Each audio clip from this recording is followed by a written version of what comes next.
नमस्कार दोस्तों, स्वागत है आपका स्टडी फॉर सिविल सर्विसेज में। वीडियो को पूरा देखिए। कोई भी आपका फीडबैक है, कोई सजेशन है, तुरंत वीडियो में कमेंट करके जरूर बताइए। अच्छा लगे तो वीडियो लाइक जरूर कर लीजिए और ऐसे वीडियो लगातार फ्री में पाने के लिए चैनल को तुरंत सब्सक्राइब कर लीजिए और बेल आइकन को जरूर टैप कर लीजिए ताकि आगे भी सारे वीडियो आपको मिलते रहे। यूट्यूब में फॉलो करते हैं तो प्लीज ये वाला फ्री टेलीग्राम चैनल जरूर ज्वाइन कर लीजिएगा। सारे नोटिफिकेशन, सारे अपडेट यहीं पे आते हैं, ध्यान रखिएगा। स्टडी फॉर सिविल सर्विसेज का कोई भी पेड ग्रुप अगर आपको ज्वाइन करना है तो सिर्फ 856480530969608608960455 यही नंबर है हमारे, सिर्फ जहां पे कॉल या व्हाट्सएप कर सकते हैं। इंस्टाग्राम पे हमारा पेज जरूर फॉलो कर लीजिएगा, स्टडी फॉर सिविल .सर्विसेज है। ट्विटर पे हमको जरूर फॉलो कर लीजिएगा, @study for civils है। नमस्कार दोस्तों, स्वागत है आपका स्टडी फॉर एग्जाम्स में। दोस्तों, इस वीडियो में हम लोग जूनियर असिस्टेंट के लिए, UP-SSC जूनियर असिस्टेंट के लिए मोस्ट इंपॉर्टेंट क्वेश्चन देखेंगे, जिसका यह छठा वीडियो है। वीडियो शुरू करने से पहले मैं आपको बता दूं, UP-PCS pre, BPSC, MPPCS, UP-PSC RO exam, UP-SSC junior assistant सहित कई पेड कोर्स चले हमारे। अगर आप हमारा कोई पेड कोर्स ज्वाइन करना चाहते हैं तो ये नंबर दिए गए हैं, यहाँ पे आप कॉल या व्हाट्सएप करके पेड कोर्स की जानकारी प्राप्त कर सकते हैं। तो आइए वीडियो शुरू करते हैं और देखते हैं आज का पहला प्रश्न। पहला प्रश्न है, कोई शब्द में कौन सा सर्वनाम है? आपके सामने चार ऑप्शन दिया गया है, पुरुषवाचक, प्रश्नवाचक, अनिश्चयवाचक, निजवाचक। तो इसका जो सही आंसर हो जाएगा वह हो जाएगा ऑप्शन सी। जिन सर्वनाम शब्दों में किसी निश्चित व्यक्ति अथवा वस्तु का बोध ना होता हो वह अनिश्चयवाचक सर्वनाम कहलाता है। तो इसमें जो है कुछ, किसी, कोई, ये सभी जो है अनिश्चयवाचक सर्वनाम है। तो इसका ऑप्शन सी जो है वह सही है। अगला प्रश्न देखते हैं हम लोग। अगला प्रश्न है, निम्नलिखित में से अशुद्ध वाक्य का चयन कीजिए। चार वाक्य दिए गए हैं, इनमें से कौन सा एक अशुद्ध है आपको ये बताना है। तुम तुम्हारा काम करो, वह हिमालय पर चढ़ा, यह वही लड़की है जिसको इनाम मिला था, वृक्षों पर कबूतर बैठे हैं। तो इसका ऑप्शन ए जो है वह अशुद्ध वाक्य है।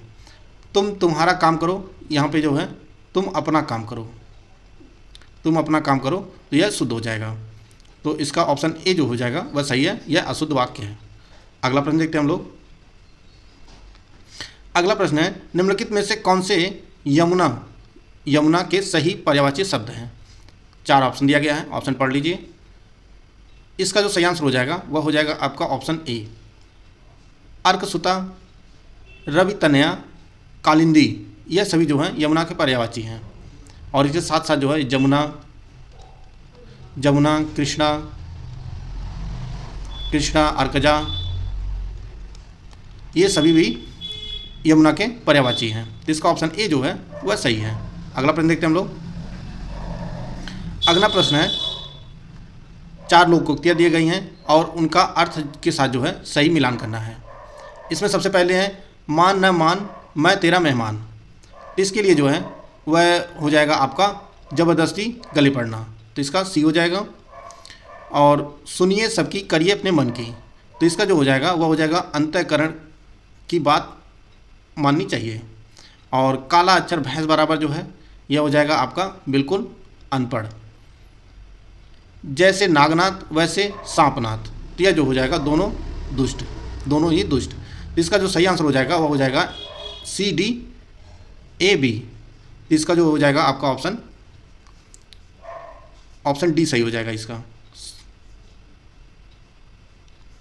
CDAB, इसका ऑप्शन डी जो है वह सही है। अगला प्रश्न देखते हैं हम लोग।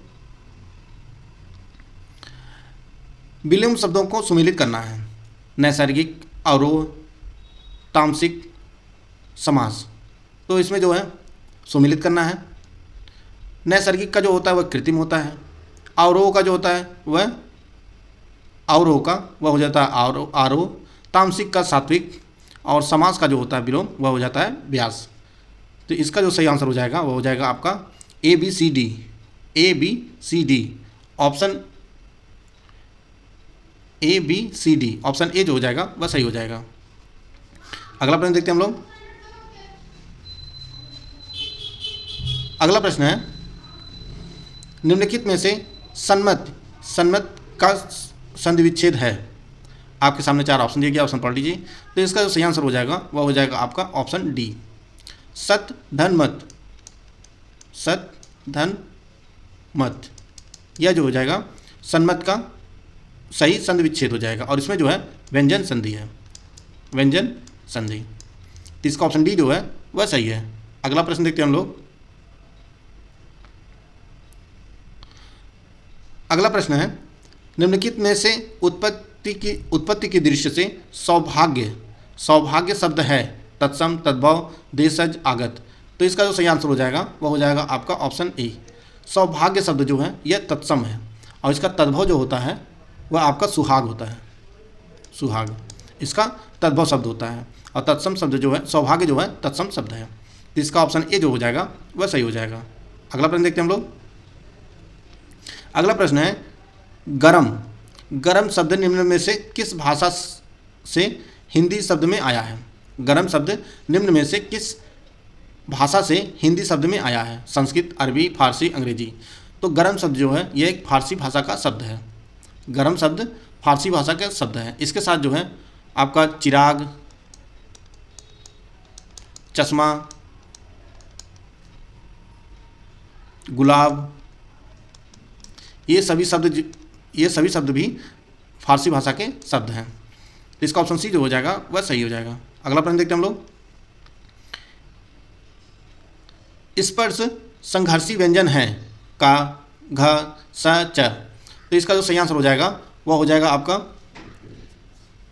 Option D. च वर्ग जो होता है, च वर्ग यह संघर्षी व्यंजन होता है। इसमें च, छ, ज, झ ये सभी जो है स्पर्श संघर्षी व्यंजन के अंतर्गत जो है आते हैं। इसका ऑप्शन डी जो है वह सही है। अगला प्रश्न देखते हैं हम लोग। अगला प्रश्न है, अधजल गगरी छलकत जाए लोकोक्ति का अर्थ क्या है? आपके सामने 4 ऑप्शन दिए गए, ऑप्शन पढ़ लीजिए। तो इसका जो सही आंसर हो जाएगा वो हो जाएगा आपका ऑप्शन बी। कम ज्ञान धन सम्मान वाले व्यक्ति अधिक प्रदर्शन करते हैं। कम ज्ञान धन सम्मान वाले व्यक्ति अधिक प्रदर्शन करते हैं, इसका अर्थ हो जाएगा अधजल गगरी छलकत जाए। इसका ऑप्शन बी जो है वह सही है। अगला प्रश्न देखते हैं हम लोग। 11वां प्रश्न है, जो सज्जन होता है उसका सभी लोग आदर करते हैं, किस प्रकार का वाक्य है? सरल वाक्य, संयुक्त वाक्य, मिश्र वाक्य, इनमें से कोई नहीं। तो इसका जो सही आंसर हो जाएगा वह हो जाएगा ऑप्शन सी। जो सज्जन होता है उसका सभी लोग आदर करते हैं, यह जो है मिश्र वाक्य का उदाहरण है।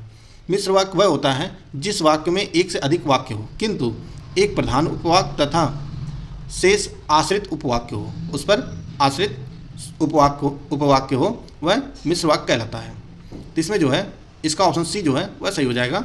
जो सज्जन होता है उसका सभी लोग आदर करते हैं, यह मिश्र वाक्य का उदाहरण है। अगला प्रश्न देखते हैं हम लोग। पानी पीकर जाति पूछना का अर्थ क्या होता है? अनोखा काम करना, विपरीत काम करना, आराम से सोचना या काम कर चुकने के बाद उस पर विचार करना। तो इसका जो सही आंसर हो जाएगा वह हो जाएगा आपका ऑप्शन डी। पानी पीकर जाति पूछना जो है काम कर चुकने के बाद जो है उस पर विचार करना, इसका अर्थ हो जाएगा। अगला प्रश्न देखते हैं हम लोग।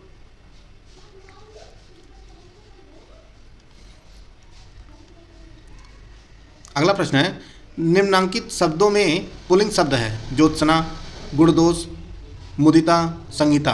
तो इसका जो सही आंसर हो जाएगा वह हो जाएगा आपका ऑप्शन बी। गुणदोष जो है यह पुल्लिंग शब्द है, बाकी तीनों जो है स्त्रीलिंग शब्द है। इसका बी ऑप्शन जो है वह सही हो जाएगा। अगला प्रश्न देखते हैं हम लोग।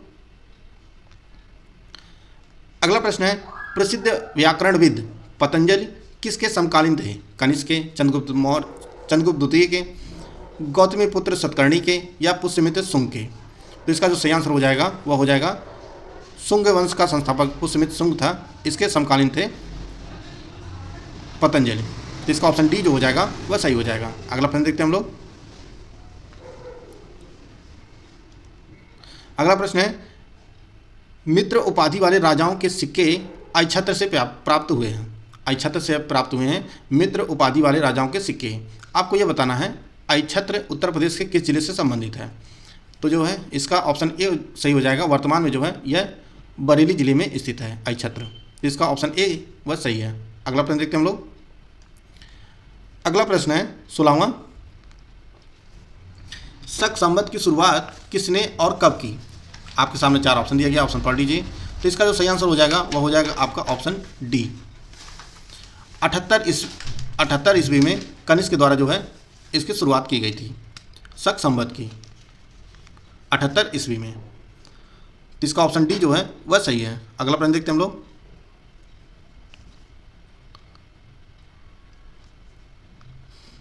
सत्यमेव जयते शब्द कहाँ से लिया गया है? आपके सामने 4 ऑप्शन हैं। तो इसका जो सही आंसर हो जाएगा वह हो जाएगा मुंडकोपनिषद से। मुंडकोपनिषद से लिया गया है सत्यमेव जयते शब्द। तो इसका ऑप्शन बी जो है वह सही है। अगला प्रश्न देखते हैं हम लोग। अगला प्रश्न है निम्नलिखित में से कौन सही सुमेलित नहीं है? पोटेशियम नाइट्रेट आतिशबाजी, यूरेनियम परमाणु बम, सिल्वर विद्युत बल्बों का तंतु, एथिलीन फलों को पकाने के लिए। तो इसमें जो असुमेलित युग्म है वह आपका ऑप्शन सी। विद्युत बल्बों में तंतु का जो यूज होता है वह टंगस्टन धातु का बना होता है। टंगस्टन धातु का बना होता है विद्युत बल्बों का तंतु, वह सिल्वर का नहीं बना होता है। पोटेशियम नाइट्रेट जो है इसका उपयोग आतिशबाजी के लिए प्रयोग किया जाता है, और यूरेनियम से जो है परमाणु बम बनाया जाता है, और फलों को पकाने के लिए जो है वह एथिलीन का प्रयोग किया जाता है। तो तीनों जो है सही सुमेलित है। ऑप्शन सी जो है वह सही सुमेलित नहीं है। अगला प्रश्न देखते हैं हम लोग। निम्नलिखित में से कौन सा रासायनिक उर्वरक नहीं है? निम्नलिखित में से कौन रासायनिक उर्वरक नहीं है? Urea, potassium sulphate, sodium sulphate, super phosphate, potassium nitrate. तो इसका जो सही आंसर हो जाएगा वह हो जाएगा आपका ऑप्शन बी। पोटेशियम सल्फेट जो है वह डिटर्जेंट बनाने में प्रयोग किया जाता है सोडियम सल्फेट का। और तीनों जो है यूरिया, पोटेशियम सुपर फास्फेट और पोटेशियम नाइट्रेट जो है यह सभी रासायनिक उर्वरक हैं। बी वाला जो है वह सही नहीं है। तो इसका ऑप्शन बी जो है वह सही है। अगला प्रश्न देखते हैं हम लोग। 20 नंबर प्रश्न है। 25 फरवरी से 9 मार्च 2024 तक भारत जापान संयुक्त अभ्यास का 5वां धर्म गार्जियन कहाँ आयोजित किया गया? 5वां धर्म गार्जियन भारत और जापान की सेनाओं के बीच जो है कहाँ आयोजित किया गया? आपके सामने 4 ऑप्शन दिया गया, उत्तराखंड, राजस्थान, हरियाणा, लद्दाख। तो इसका जो सही आंसर हो जाएगा वह हो जाएगा आपका ऑप्शन बी। लद्दाख में आयोजित किया गया 5वां धर्म गार्जियन अभ्यास। तो इसका ऑप्शन बी जो है वह सही है। अगला प्रश्न देखते हैं हम लोग। अगला प्रश्न है, हाल ही में दुनिया की पहली वैदिक घड़ी जिसे विक्रमादित्य नाम दिया गया है कहाँ लगाई गई है? आपके सामने 4 ऑप्शन दिया गया है, ऑप्शन पढ़ लीजिए। तो इसका जो सही आंसर हो जाएगा वह हो जाएगा आपका ऑप्शन बी। उज्जैन मध्य प्रदेश में स्थापित की गई है दुनिया की पहली वैदिक घड़ी जिससे जो है विक्रमादित्य नाम दिया गया है। तो इसका ऑप्शन बी जो है वह सही है। अगला प्रश्न देखते हैं हम लोग। अगला प्रश्न है, निम्नलिखित में से कौन सा युग्म सही सुमेलित नहीं है? सही सुमेलित नहीं आपको ये बताना है। साइट्रिक एसिड नींबू, मैलिक अम्ल सेब, एसिटिक अम्ल दही, फार्मिक अम्ल चींटी। तो इसका ऑप्शन सी जो है वह सही सुमेलित नहीं है। एसिटिक अम्ल जो दही में जो एसिटिक अम्ल नहीं पाया जाता है, इसमें जो है दही में लैक्टिक अम्ल पाया जाता है। लैक्टिक अम्ल दही में, और साइट्रिक एसिड जो है नींबू में पाया जाता है, मैलिक अम्ल जो है सेब में पाया जाता है, फार्मिक अम्ल जो है लाल चींटी में पाया जाता है। तो इसका असुमेलित युग्म जो है वह आपका ऑप्शन सी है। अगला प्रश्न देखते हैं हम लोग। 23 नंबर प्रश्न है, निम्नलिखित कथनों पर विचार कीजिए। उत्तर प्रदेश में कृषि विभाग की स्थापना 1875 में की गई थी।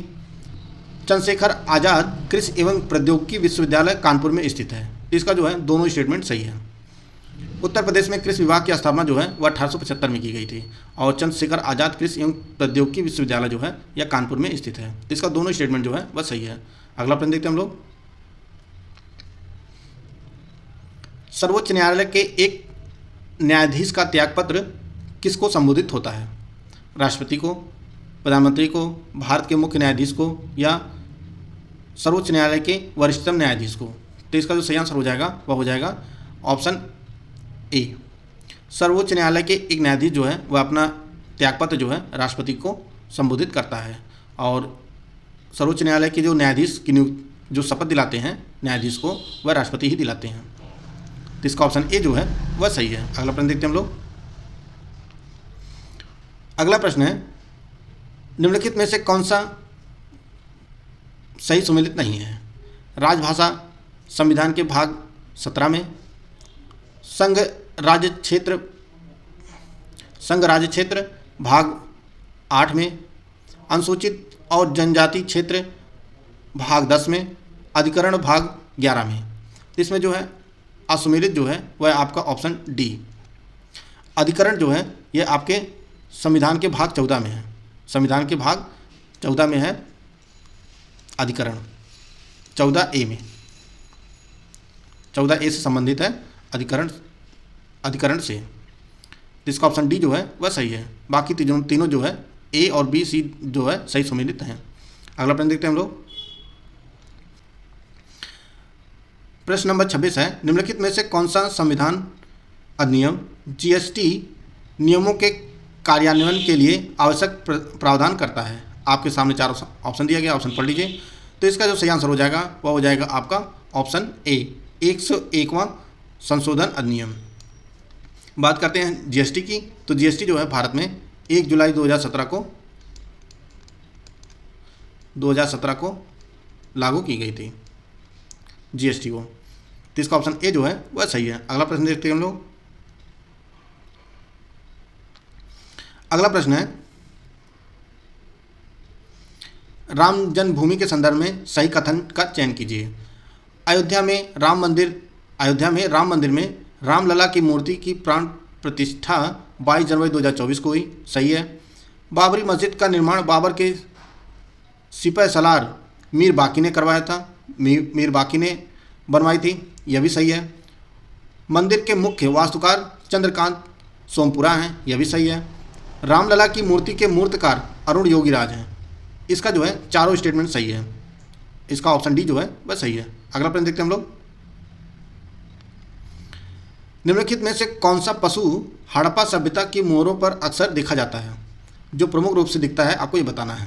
तो इसका ऑप्शन जो सही है वह हो जाएगा आपका ऑप्शन बी, प्रमुख रूप से जो है बैल दिखाई देता है प्रमुख मोहरों पर। इसका ऑप्शन बी जो है वह सही है। अगला प्रश्न देखते हैं हम लोग।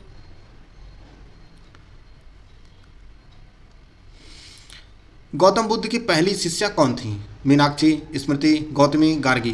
तो इसका जो सही आंसर हो जाएगा वह हो जाएगा आपका ऑप्शन सी, प्रजापति गौतमी जो है गौतम बुद्ध की पहली शिष्या थी। और बौद्ध संघ में महिलाओं को प्रवेश जो है वह आनंद के कहने पर गौतम बुद्ध ने अनुमति प्रदान की थी, और पहली शिष्या जो बनी थी वह प्रजापति गौतमी बनी थी। इसका ऑप्शन सी जो है वह सही है। अगला प्रश्न देखते हैं हम लोग। अगला प्रश्न है, निम्नलिखित में से कौन सा स्मारक चंदेल वंश के शासकों द्वारा जो है बनवाया गया था? आपके सामने 4 ऑप्शन दिया गया है, ऑप्शन पढ़ लीजिए। तो इसका जो सही आंसर हो जाएगा वह हो जाएगा आपका ऑप्शन डी, खजुराहो स्मारकों का समूह है, इसे चंदेल वंश के शासकों द्वारा बनवाया गया था। और यह कहाँ स्थित है? मध्य प्रदेश में स्थित है। इसका ऑप्शन डी जो है वह सही है। अगला प्रश्न देखते हैं हम लोग। 31 नंबर प्रश्न है, 1949 में भारत सरकार द्वारा नियुक्त राष्ट्रीय आय समिति के अध्यक्ष कौन थे? आपके सामने 4 ऑप्शन दिया गया, ऑप्शन पढ़ लीजिए। तो इसका जो सही आंसर हो जाएगा वह हो जाएगा आपका ऑप्शन बी, पीसी मालनोबिस जो है राष्ट्रीय आय समिति के अध्यक्ष थे, जिसे जो है 1949 में नियुक्त इस समिति को जो है गठित किया गया था। इसका ऑप्शन बी जो है वह सही है। अगला प्रश्न देखते हैं हम लोग। जवाहर रोजगार योजना किस पंचवर्षीय योजना में शुरू की गई थी? 6ठी, 7वीं, 5वीं, 4थी? तो इसका जो सही आंसर हो जाएगा वह हो जाएगा आपका ऑप्शन बी, जवाहर रोजगार योजना जो है वह 7वीं पंचवर्षीय योजना के अंतर्गत जो है शुरू किया गया था। इसे जो है, और 7वीं पंचवर्षीय योजना का जो कार्यकाल था वह 1985 से 90 तक था। और यह योजना जो है वह 1989 में लॉन्च की गई थी राजीव सरकार द्वारा, 1989 में। इसका ऑप्शन बी जो है वह सही है। अगला प्रश्न देखते हैं हम लोग। 1907 में कांग्रेस के किस अधिवेशन में चरमपंथी और नरमपंथियों के बीच जो है विभाजन हुआ था? कांग्रेस जो है 2 गुटों में कब बंट गया था? 1907 में बटा था। आपको ये बताना यह अधिवेशन कहाँ हुआ था? कलकत्ता में, सूरत में, मद्रास में, बॉम्बे में? इसका जो सही आंसर हो जाएगा वह हो जाएगा आपका ऑप्शन बी। 1907 के सूरत अधिवेशन में जो है कांग्रेस जो है 2 गुटों में जो है बट गई थी, गर्म दल और नरम दल में। तो इसका ऑप्शन बी जो है वह सही है। अगला प्रश्न देखते हैं हम लोग। 34 नंबर प्रश्न है, भारत की जनगणना 2011 के अनुसार भारत की जनसंख्या का कितना प्रतिशत शहरी क्षेत्रों में, कितना प्रतिशत जो है शहरी क्षेत्रों में आबादी है? 25.7, 49.71, 41.72 या 31.16। तो इसका जो है डी ऑप्शन इसका सही हो जाएगा। जनगणना 2011 के अनुसार जो है भारत की जो शहरी आबादी की जो प्रतिशत है वह 31.16 है। तो इसका ऑप्शन डी जो हो जाएगा वह सही हो जाएगा। अगला प्रश्न देखते हैं हम लोग। हाल ही में किस भारतीय मूल की महिला को विश्व बैंक के वैश्विक पर्यावरण सुविधा की पहली महिला डायरेक्टर के रूप में नामित किया गया है? गीता बत्रा, सयाली भगत, उदिता गोस्वामी, मयंती लैंगर। तो इसका ऑप्शन ए जो हो जाएगा, ऑप्शन ए गीता बत्रा जो है नामित की गई हैं विश्व बैंक के वैश्विक पर्यावरण सुविधा की पहली महिला डायरेक्टर। इसका ऑप्शन ए जो हो जाएगा वह सही हो जाएगा। अगला प्रश्न देखते हैं हम लोग। अगला प्रश्न है, राष्ट्रीय विज्ञान दिवस 2024 किस दिन मनाया गया? 8 फरवरी को, 20 फरवरी को, 24 फरवरी को, 28 फरवरी को। तो इसका जो सही आंसर हो जाएगा वह हो जाएगा आपका ऑप्शन डी। 28 फरवरी को जो है राष्ट्रीय विज्ञान दिवस मनाया जाता है। और 2024 का जो थीम रखा गया है वह विकसित भारत के लिए स्वदेशी तकनीक, इसकी थीम है। ये थीम भी आप लोग नोट कर लीजिएगा, ये बहुत ज़्यादा इंपॉर्टेंट है एग्जाम के लिए। अगला प्रश्न देखते हैं हम लोग। अगला प्रश्न है, 29 फरवरी 2024 को केंद्रीय मंत्री भूपेंद्र यादव द्वारा जारी भारत में तेंदुओं की स्थिति रिपोर्ट के अनुसार जो है देश में तेंदुओं की संख्या कितनी है? आपके सामने 4 ऑप्शन दिए गए, ऑप्शन पढ़ लीजिए। तो इसका जो सही आंसर हो जाएगा वह हो जाएगा आपका ऑप्शन सी। इस रिपोर्ट के अनुसार जो है, जो 29 फरवरी 2024 को जारी की गई, इसके अनुसार जो है देश में कुल 13,874 तेंदुए हैं भारत में। और सबसे ज़्यादा वहाँ मध्य प्रदेश में, सबसे ज़्यादा मध्य प्रदेश में। इसके बाद जो है महाराष्ट्र में है, महाराष्ट्र में। और इसके बाद जो है कर्नाटक में। तो इसका ऑप्शन सी जो है वह सही है। अगला प्रश्न देखते हैं हम लोग।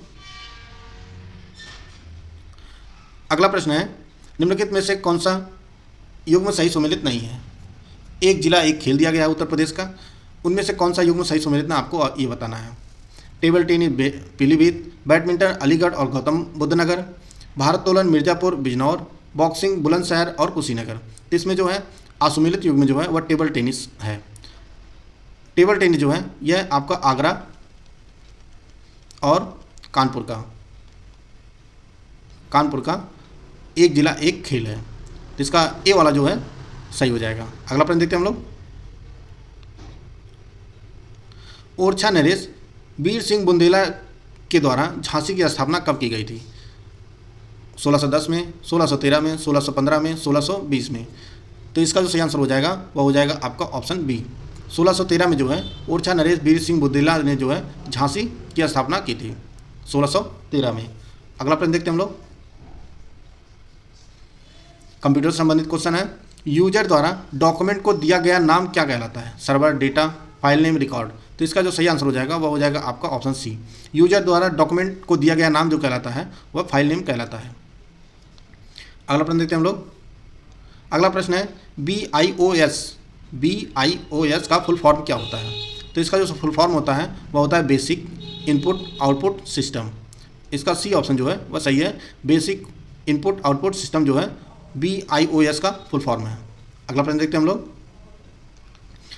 निम्नलिखित में से कौन सा एक हार्डवेयर है? Excel, PowerPoint, CPU, operating system. तो इसका जो सही आंसर हो जाएगा वह हो जाएगा आपका ऑप्शन सी। CPU जो है एक हार्डवेयर है, बाकी तीनों जो है यह सॉफ्टवेयर हैं। इसका ऑप्शन सी जो हो जाएगा वह सही हो जाएगा। अगला प्रश्न देखते हैं हम लोग। दूर संचार प्रणाली उपकरण का एक उदाहरण है स्कैनर, माउस, प्रिंटर, मॉडेम। तो इसका जो सही आंसर हो जाएगा वह हो जाएगा आपका मॉडेम। मॉडेम जो है दूर संचार प्रणाली उपकरण का एक उदाहरण है। इसका ऑप्शन डी जो हो जाएगा वह सही हो जाएगा। अगला प्रश्न देखते हैं हम लोग। कंप्यूटर के प्रोसेसर की गति मापी जाती है गीगाबाइट में, बिट में, मेगाहर्ट्ज में या गीगाहर्ट्ज में। तो इसका जो सही आंसर हो जाएगा वह हो जाएगा आपका ऑप्शन डी। कंप्यूटर के प्रोसेसर की जो गति मापी जाती है वह गीगाहर्ट्ज में मापी जाती है। अगला प्रश्न देखते हैं हम लोग। 45 नंबर प्रश्न है, कंप्यूटर की अस्थायी मेमोरी के रूप में जाना जाता है, रैम को, CD रोम को, रोम को या CPU को। तो इसका जो सही आंसर हो जाएगा वह हो जाएगा आपका option C. Read only memory, RAM को जो है अस्थायी मेमोरी के रूप में जाना जाता है और बाकी सभी जो है अस्थायी मेमोरी है। रैम जो है अस्थायी मेमोरी है। तो इसका ऑप्शन सी जो है वह सही है। अगला प्रश्न देखते हैं हम लोग।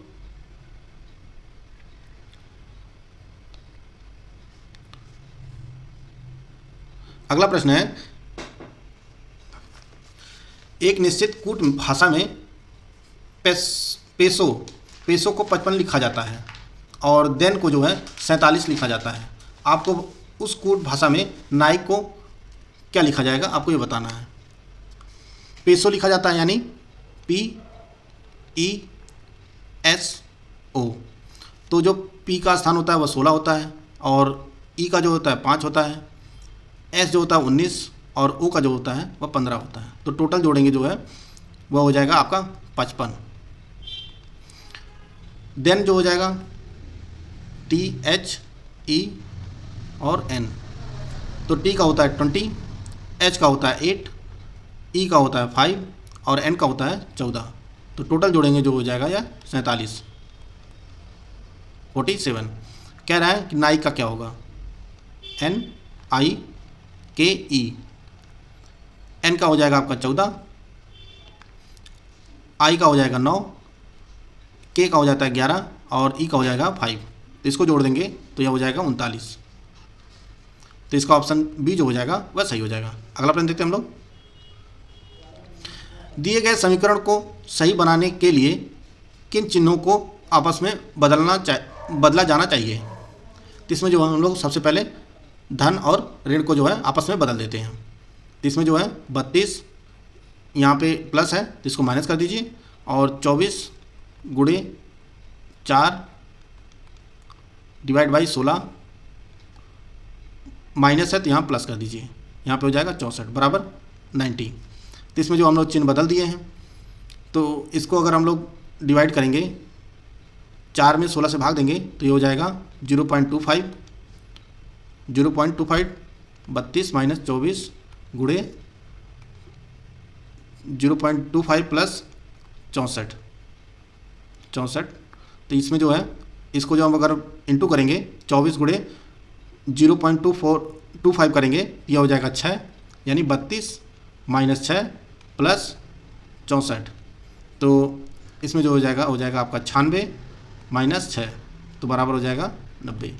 तो इसका ऑप्शन डी जो है वह सही है। प्लस के स्थान पे जो है यहाँ माइनस कर दीजिए और माइनस के स्थान पर जो है प्लस कर दीजिए। यह दो चिन्ह बदलना होगा आपको। इसका ऑप्शन डी जो है वह सही है। अगला प्रश्न देखते हैं हम लोग। अगला प्रश्न है 48 नंबर। एक निश्चित कोड भाषा में काउंटी को इस तरह से लिखा गया है। आपको ये बताना है इसी कोड में जो है होल्डर को क्या लिखा जाएगा। काउंटी है तो COUNTY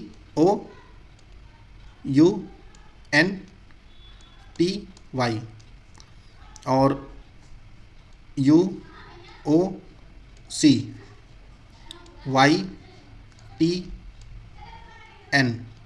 यही लिखा है। हम लोग दो पार्ट में इसको बांट लिए हैं। देखिए यहाँ से इसको जो है पलट दिया गया है। तो जो पहले पे है इसी तरह जो आपको होल्डर लिखना है HODER। इसमें जो है जो पहला वर्ड है वो तीसरे पे लिखा हुआ है यानी H यहाँ हो गया और दूसरा जो है वह वहीं पे है। तीसरा जो है वह पहले पे आ गया, L जो है पहले पे आ जाएगा। अब इसी तरह जो है N जो है लास्ट में चला गया है, N जो है लास्ट में चला गया है तो हम लोग इसको जो है N लास्ट में लिख देंगे D। और इसी तरह जो है इसको D को हम लोग लास्ट में लिख देंगे। और इसमें जो है बीच वाला जो है T अपने स्थान पर है तो इसमें E अपने स्थान पर हो जाएगा और N जो है Y जो है तीसरे स्थान पर है तो हम लोग जो है N को यहाँ पे लिख देंगे। सॉरी यहाँ पे R है तो LOHRED इसका पहला सही आंसर हो जाएगा। इसका 48 का ए सही है। अगला प्रश्न देखते हैं हम लोग। RTGS को किस वर्ष RTGS कब शुरू किया गया था। 2006 में, 2010 में, 2002 में, 2004 में। तो इसका जो सही आंसर हो जाएगा वह हो जाएगा आपका ऑप्शन डी आरटीजीएस को जो है वह 2004 में शुरू किया गया था। अगला प्रश्न देखते हैं हम लोग। अगला प्रश्न है, यह भी अल्फ़ाबेट वाला क्वेश्चन है। इसमें जो है SUN को जो है SUN को QSL लिखा गया है। तो इसी कोड में जो है ROP को क्या लिखा जाएगा, इसका आपको ये बताना है इसी कोड के अनुसार। तो S का होता है जो आपका, S का हो गया 19, U का हो गया 21 और N का जो हो गया 14, Q का होता है 17, S का होता है 19 और L का होता है 12। तो इसमें जो है इसमें सब में जो है 2 माइनस हो रहा है, 2 माइनस हो रहा है।